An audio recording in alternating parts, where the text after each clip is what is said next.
Hi everyone, my name is Aditi. Welcome you all to Adi's Teaching, where you learn English with me in a very easy way. I hope that you all are doing well. আজকের এই ভিডিওতে আমি শেখাবো যে বাচ্চারা কিরকম ভাবে দৈনন্দিন ব্যবহৃত কথাগুলো সঠিকভাবে সহজভাবে ইংলিশে বলতে পারবে। তো যখন আমরা বাচ্চাদের সাথে ইংলিশ বলি তখন আমাদের এই বিষয়টিও খেয়াল রাখা দরকার যে বাচ্চারা আমাদেরকে সঠিকভাবে রেসপন্ড করছে কিনা ইংলিশে। তো তাদেরকেও ইংলিশ শেখানোটা আমাদের দরকার। এরকম না যে আমরাই ইংলিশ বলে গেলাম, তারাও ইংলিশ বলছে কিনা সেটাও আমাদের লক্ষ্য রাখতে হবে, স্পেশালি আমরা যখন তাদেরকে শেখাতে চাইছি ইংলিশ বাড়িতে। তো এই ক্ষেত্রে আজকে যে সেন্টেন্সগুলো আমি শেয়ার করতে চলেছি প্রচণ্ড হেল্পফুল হবে। আই হোপ যে অনেক পেরেন্টসরা এখানে এরকম আছেন যারা নিজে শিখে বাচ্চাদেরকে শেখানোর প্রচেষ্টা করছেন। তো সেই ক্ষেত্রে এই ভিডিওটা আপনাদের প্রত্যেকের জন্য হেল্পফুল হতে চলেছে। আর এই ভিডিওটা বিগিনার্সদের জন্য ততটা হেল্পফুল। যদি এখানে কেউ বিগিনার্স থেকে থাকো তো সেই ক্ষেত্রে তাদেরকে বলি বিগিনার্সদের জন্য এই ভিডিওটা খুব হেল্পফুল, কারণ ভিডিওতে আমি যে কটা সেন্টেন্স শেয়ার করব সেগুলো কিন্তু আমরা কোথাও না কোথাও দৈনন্দিন ব্যবহার করি। Okay, so let's start the class. And before starting the class let me tell you one thing. যদি এই ভিডিওটা আপনাদের ভালো লাগে কিংবা যদি এই ভিডিওটা তোমাদের ভালো লাগে তাহলে এই ভিডিওটা তাদের মধ্যে শেয়ার করো যাদের এই ভিডিওটার খুব দরকার।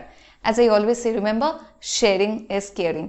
দেখা যাক যে আজকে ক্লাসের ফার্স্ট সেন্টেন্সটা কি রয়েছে। তো আমি এরকম একটা সেন্টেন্স দিয়ে ক্লাসটা স্টার্ট করব, যেই সেন্টেন্সটা নাকি বাচ্চাদের মুখে সবসময় লেগে থাকে, মানে ঘুম থেকে উঠেই ওদের যেটা একটা রুটিন, মানে এই কথাটা না বললেই নয়, সেটা হচ্ছে আমার আজকে স্কুল যাওয়ার মন করছে না, আমার আজকে স্কুল যাওয়ার মন করছে না। না, এটাকে ইংলিশে কীরকমভাবে বলবো? I don't feel like going to school today. I don't feel like going to school today. Now let me explain কেন আমি এই জিনিসটাকে এরকম ভাবে লিখলাম। I don't feel like দিয়ে কেন করলাম? Now আমার কোনো জিনিস মন করছে এইটা বলার জন্য আমি সেন্টেন্সটা স্টার্ট করব I feel like দিয়ে। ওকে, ফর এক্সাম্পল, আমার আইসক্রিম খেতে মন করছে। I feel like eating an ice cream. আমার একটা আম খেতে মন করছে। I feel like eating a mango. Fine.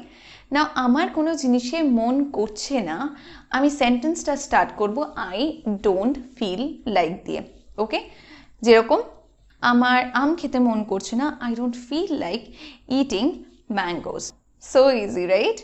পরেরটা দেখি, সেন্টেন্স নাম্বার 3। বাচ্চার হয়তো খুব খিদে পেয়েছে এবং সে বলছে মা আমি ক্ষুধার্ত, আমার কিছু খাবার দরকার।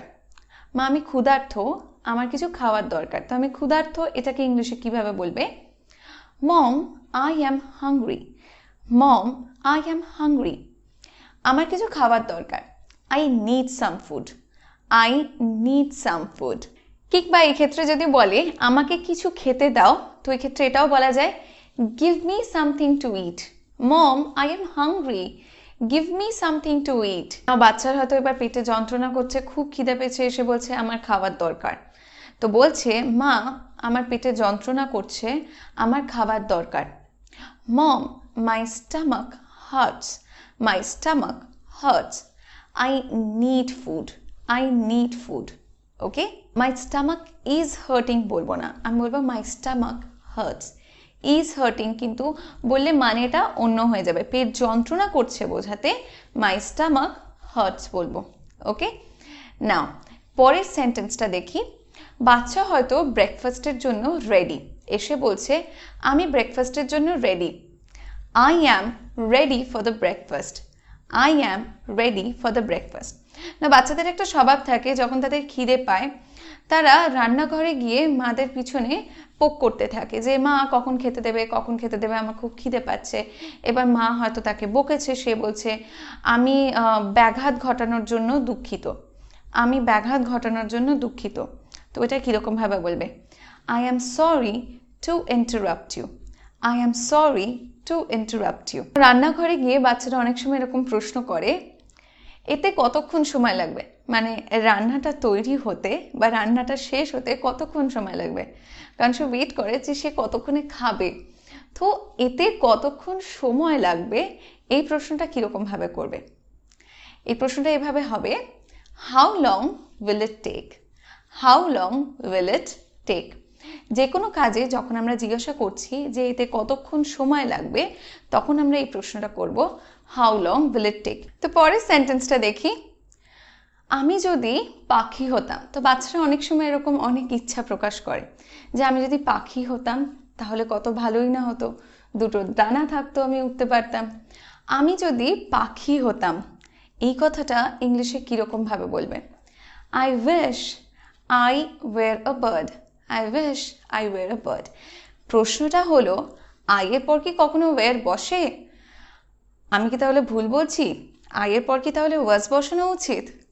ওয়েল, না, এটা ভুল না। আই উইশ আই ওয়্যার দিয়ে সেন্টেন্স স্টার্ট হয় সাবজাংটিভ মুডের ক্ষেত্রে। নাও আমরা যখন এমন কোনো উইশ করছি যেটা এখনো পর্যন্ত বাস্তবায়িত হয়নি, তো সেই ক্ষেত্রে আমরা এটা উইশ করছি যেহেতু, আমি বলবো আই উইশ আই ওয়্যার দিয়ে। নাও অ্যাকর্ডিং টু গ্রামার এটা আই উইশ আই ওয়্যার হবে। আই উইশ আই ওয়াজ হয়, but as I told, that's a little bit casual. So I wish I were a bird. আমি যদি একটা পাখি হতাম।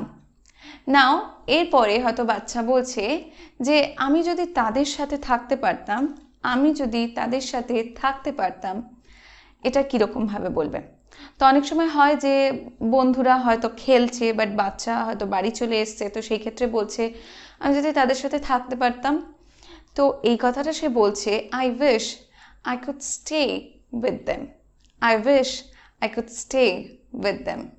এবার যদি বলে যদি আমি তাদের সাথে যেতে পারতাম, যদি আমি তাদের সাথে যেতে পারতাম, সেমভাবে হবে, I wish I could go with them. I wish I could go with them. যেহেতু আমি এখানে কুড বসাচ্ছি, সেহেতু তারপরে যে ভার্বটা বসাচ্ছি সেটা মেন ফর্ম বসছে, গো বসছে।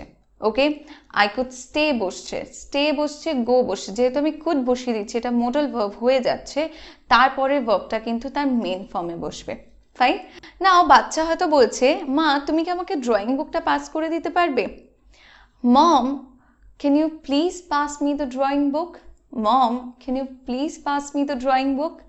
যেহেতু আমি পারবে বলেছি, কোনো একটা এবিলিটির উপর কোয়েশ্চেন করেছি, তার জন্য আমি সেন্টেন্সটা স্টার্ট করব ক্যান দিয়ে। Can you please pass me the drawing book. যেহেতু আমি রিকোয়েস্ট করছি, তার জন্য আমি প্লিজ দিয়ে বলছি। না হয়তো সে কিছু একটা ড্রয়িং করেছে, মাকে গিয়ে দেখিয়েছে কিংবা তার বাবাকে গিয়ে দেখিয়েছে, ড্রয়িংটা তাদের খুব ভালো লেগেছে এবং সে বলছে যে আমি খুশি যে তোমার এটা পছন্দ হয়েছে। আমি খুশি যে তোমার এটা পছন্দ হয়েছে। I am glad that you like it. I am glad that you like it. Now that না বলেও আমরা এই সেন্টেন্সটা বলতে পারি, I am glad you like it. I am glad you like it. আমি খুশি হয়েছি বা আমি খুশি যে তোমাদের এটা পছন্দ হয়েছে। আমি খুশি তোমাদের এটা পছন্দ হয়েছে। যদি আমি দ্যাট ছাড়া বলি তো মানেটা এরকম দাঁড়াবে, আমার ঠান্ডা লেগেছে। I have a cold. I have a cold. না, আ কোল্ড মানে কিন্তু একটা ঠান্ডা না, ঠান্ডা লেগেছে বলতেই পুরোটা অর্থে আমরা বলি I have a cold. I have a cold. Fine. এর পরেরটা দেখি, বাচ্চা হয়তো খেতে খেতে স্যুপ ফেলে দিয়েছে, নিচে স্যুপটা ফেলে দিয়েছে। ওকে, ছড়িয়ে দিয়েছে স্যুপটা নিচে ফেলে। তো সেই ক্ষেত্রে বাচ্চা বলছে যে আমি দুঃখিত, আমি স্যুপটা ফেলে ছড়িয়ে দিয়েছি। তো এটা কিভাবে বলবে? I am sorry I spill the soup. I am sorry I spill the soup. Now spelled মানে কি? কোনো জিনিস ঝরানো, মানে ফেলে সেটাকে ছড়িয়ে দিয়েছে অর্থে এখানে স্পিল্ড ব্যবহার করা হচ্ছে। I am sorry I spelled the soup বলছি। যদি সে জল ফেলে ছড়িয়ে দেয় নিচে, তাহলে সেই ক্ষেত্রেও হবে I am sorry I spill the water. I am sorry I spill the water. Fine.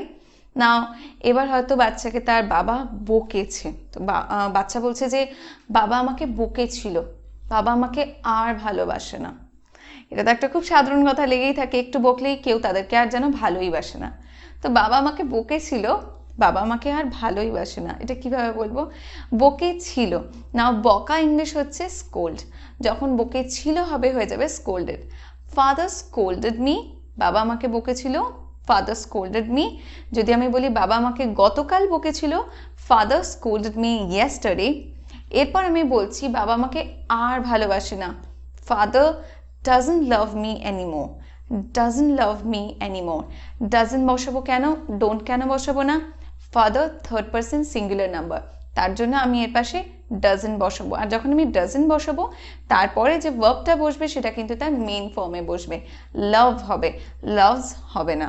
Father doesn't love me anymore, আর ভালোবাসে না, তাই anymore।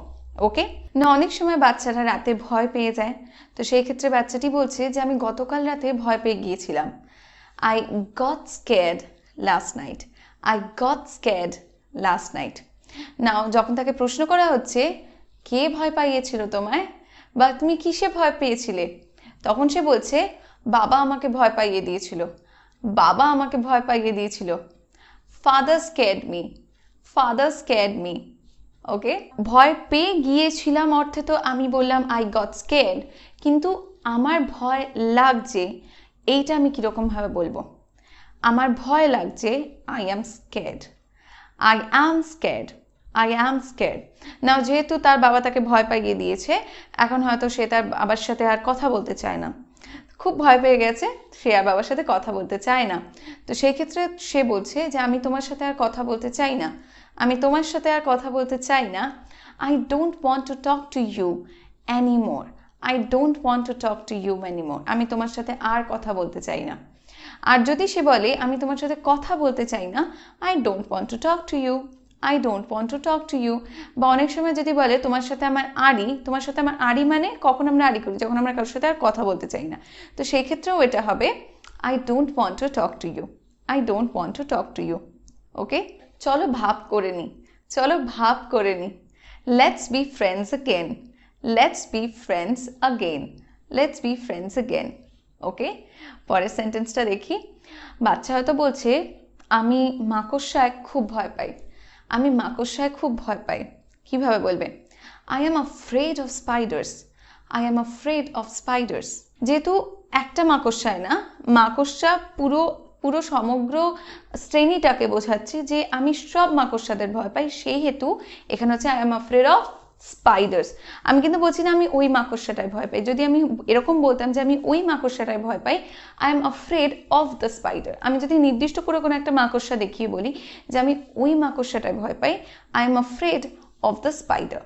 কিন্তু বলছে আমি মাকড়সায় ভয় পাই, মানে সব মাকড়সা দেখে সে ভয় পায়। I am afraid of spiders. I am afraid of spiders. ওকে, তো এবার যদি বাচ্চার খুব খেলার মন হয়, সে বলছে চলো লুকোচুরি খেলা যাক, চলো লুকোচুরি খেলা যাক। নাও এই ক্ষেত্রে বাচ্চা একটা প্রপোজাল দিচ্ছে। যারা এখনো পর্যন্ত লেট বা লেটস এর ব্যবহার জানো না, তাদেরকে আমি রিকোয়েস্ট করব লেটস বা লেট এর ব্যবহারের ওপর আমি অলরেডি একটা ভিডিও করেছি, সেটা গিয়ে দেখে নাও। এই সেন্টেন্সটা আমরা স্টার্ট করব লেটস দিয়ে। কেন? কারণ এখানে বাচ্চাটা একটা প্রপোজাল দিচ্ছে, তো এই ক্ষেত্রে সেন্টেন্সটা স্টার্ট হবে এরকম ভাবে, লেটস প্লে, কি খেলতে বলছে? লুকোচুরি, hide and seek. Let's play hide and seek, let's play hide and seek. Now এবার বাচ্চা বলছে তুমি লুকোবে, আমি খোঁজার চেষ্টা করব। তুমি লুকোবে, আমি খোঁজার চেষ্টা করব। তুমি লুকোবে ইংলিশ কি হবে? You will hide. তুমি লুকোবে, ফিউচারে রয়েছে you will hide, you will hide. আমি খোঁজার চেষ্টা করব, আমি খোঁজার চেষ্টা করব। আমি চেষ্টা করব, I will try, খোঁজার চেষ্টা করব, to find, I will try to find। আমি তোমাকে খোঁজার চেষ্টা করব, I will try to find you, I will try to find you। পরের সেন্টেন্সটা দেখি।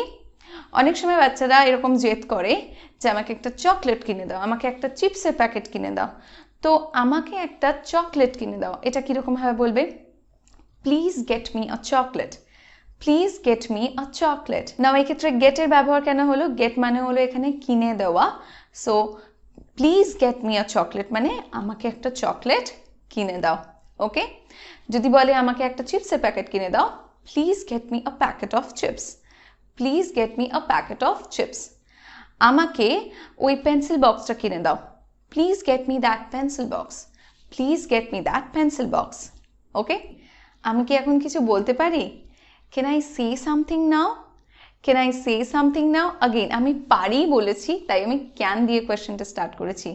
Can I say? আমি কি বলতে পারি? আমি যদি বলি ক্যান আই প্লে, তার মানে হচ্ছে আমি কি খেলতে পারি, আমি কি খেতে পারি, can I eat. Okay, so can I say something নাও, আমি কি এখন কিছু বলতে পারি। ওকে, পরের সেন্টেন্সটা দেখি, কেউ আমাকে ভালোবাসে না। একটু আগে এরকমই একটা সেন্টেন্স দেখিয়েছিলাম। নাও এই সেন্টেন্সটা কি হবে, কেউ আমাকে ভালোবাসে না, নো ওয়ান লাভস মি। খুব দুঃখ, কেউ ভালোবাসে না, no one loves me, no one loves me. Okay, এবার হয়তো বাচ্চা প্রশ্ন করছে যে তুমি আমাকে কেন বকেছো, why did you scold me, why did you scold me. না অনেক সময় বাচ্চাদের বকলে বাচ্চারা খুব রেগে যায়, তো সেই ক্ষেত্রে বাচ্চা বলছে হয়তো যে আমি তোমার উপর রেগে আছি, তো এটা সে কীরকমভাবে বলবে, I am angry with you, I am angry with you. Okay, না অনেক সময় বাচ্চারা ভুল করে কোনো কাজ করে ফেলে, তো সেই ক্ষেত্রে সে বলছে হয়তো যেটা ভুল করে হয়ে গেছে, আমি ইন্টেনশনালি করিনি, এটা ভুল করে হয়ে গেছে। তো এটা ভুল করে হয়ে গেছে, এটা কীরকমভাবে বলবে, it happened by mistake, it happened by mistake. Okay, হয়তো বাচ্চা বলছে যে এটা আমার মিস্টেক, তো এটা কীরকমভাবে সে বলবে, it's my mistake, it's my mistake. তো এটাকে আরেকটা ভাবে সুন্দর করে বলা যায়, it's my bad, it's my bad, it means it's my mistake. Okay, পরের সেন্টেন্সটা দেখি, হয়তো বাচ্চা বলছে যে আমার পিপাসা পেয়েছে, আই অ্যাম থার্স্টি। যদি বলে আমার খিদে পেয়েছে, আই অ্যাম হাংরি। যদি বলে আমার ঘুম পেয়েছে, I am sleepy, I am sleepy. Okay, অনেক সময় খেলতে খেলতে বাচ্চারা কি করে, হাত নোংরা করে ফেলে, জামা কাপড় নোংরা করে ফেলে। তো হয়তো বাচ্চা বলছে যে আমার হাত নোংরা, কিভাবে বলবে, my hands are dirty, my hands are dirty. Okay, আমার হাত নোংরা হয়ে গেছে, আমার হাত নোংরা হয়ে গেছে, কিভাবে বলবে, my hands goat dirty, my hands goat dirty, আমার হাত নোংরা হয়ে গেছে। এবার যদি জামা কাপড়ে নোংরা লাগে তাহলে কিভাবে বলবে, I got dirt on my clothes. Now এবার বলছে আমার কাপড় থেকে নোংরা পরিষ্কার করে দাও, আমার কাপড় থেকে নোংরা পরিষ্কার করে দাও। অনেক সময় মায়ের কাছে এসে বলে বাচ্চা যে মা আমার কাপড় থেকে নোংরা পরিষ্কার করে দাও, নোংরা লেগে গেছে। তো সেই ক্ষেত্রে কি বলবে, wipe the dirt off my clothes, wipe the dirt off my clothes. Okay, হয়তো বাচ্চা কোথাও গেছে এবং তার ওয়াশরুম ইউজ করা দরকার, সে জিজ্ঞাসা করছে ওয়াশরুম কোথায়, where's the washroom, where's the washroom মানে where is the washroom, where is the washroom. Okay, না এবার হয়তো বাচ্চা বলছে আমার ওয়াশরুম ব্যবহার করা দরকার, আমার ওয়াশরুম ব্যবহার করা দরকার, I need to use the washroom, I need to use the washroom. না যখন বাচ্চাদের খুব জোরে টয়লেট পায় তখন তারা চেপে রাখতে পারে না, এবং সেই ক্ষেত্রে হয়তো সে বলছে যে আমি আর চেপে রাখতে পারছি না, তাড়াতাড়ি করো, আমি আর চেপে রাখতে পারছি না, তাড়াতাড়ি করো। I can't hold any more, hurry up, I can't hold any more, hurry up. অনেক সময় বাচ্চারা জেদ করে যে আমাকে কোলে নাও। না কোলে নেওয়া অর্থে দু ধরনের, একটা হচ্ছে যখন আমরা তাদেরকে নিয়ে নিজের কাছে বসাই, নিজের পায়ের ওপর বসাই, আর একটা হচ্ছে যখন আমরা তাদেরকে কোলে নিই। তো এই ক্ষেত্রে আমরা কীরকমভাবে বলবো, যখন আমরা হাত দিয়ে জড়িয়ে তাদেরকে কোলে নিচ্ছি তো সেই ক্ষেত্রে আমরা ব্যবহার করব ইন আর্মস। ওকে, না হয়তো বাচ্চা বলছে যে আমাকে কোলে তোলো বা আমাকে কোলে তুলে নাও, hold me in your arms, hold me in your arms মানে এরকমভাবে কোলে নিতে বলছে। ওকে, নাও এবার হয়তো সে প্রশ্ন করছে তুমি কি আমাকে তোমার কোলে নিতে পারবে, তুমি কি আমাকে তোমার কোলে নিতে পারবে। এটা ক্যান দিয়েও বলতে পারি, কুড দিয়েও বলতে পারি। Can or could you hold me in your arms, can or could you hold me in your arms. না হয়তো এবার বাচ্চা বলছে যে আমাকে কোলে বসতে দাও, আমাকে কোলে বসতে দাও। নাও এখানে একটা পারমিশন বা অ্যালাউয়ের ব্যাপার আছে, লেট দিয়ে সেন্টেন্সটা স্টার্ট হবে, let me sit on your lap, let me sit on your lap, আমি তোমার কোলে বসতে চাই। I want to sit on your lap, I want to sit on your lap, আমি কি তোমার কোলে বসতে পারি। Can I sit on your lap, can I sit on your lap. না এবার হয়তো বাচ্চা বলছে আমি চাই তুমি আমাকে তোমার কোলে নাও, আমি চাই তুমি আমাকে তোমার কোলে নাও। এই ক্ষেত্রে সেন্টেন্সটা হবে I want you to hold me in your arms, আমি চাই, আই ওয়ান্ট, তুমি আমাকে তোমার কোলে নাও, you to hold me in your arms. Okay, so this brings me to the end of this lesson, and that's it. I hope that this video was helpful for all of you. যদি আপনাদের এই ভিডিওটা ভালো লাগে আর যদি মনে হয় যে এর পার্ট 2 দরকার, তাহলে আমাকে সেটা নিচে কমেন্ট সেকশনে লিখে জানান। কোনো প্রশ্ন থাকলেও নিচে কমেন্ট সেকশনে লিখে জানাতে পারেন, আমি চেষ্টা করব সেগুলোর উত্তর দেওয়ার। দেখা হচ্ছে আপনাদের প্রত্যেকের সাথে আবার পরের ভিডিওতে নতুন কোনো কন্টেন্ট নিয়ে। Until next time, stay connected with me, and if you haven't subscribed this channel yet, then subscribe the channel. Thank you.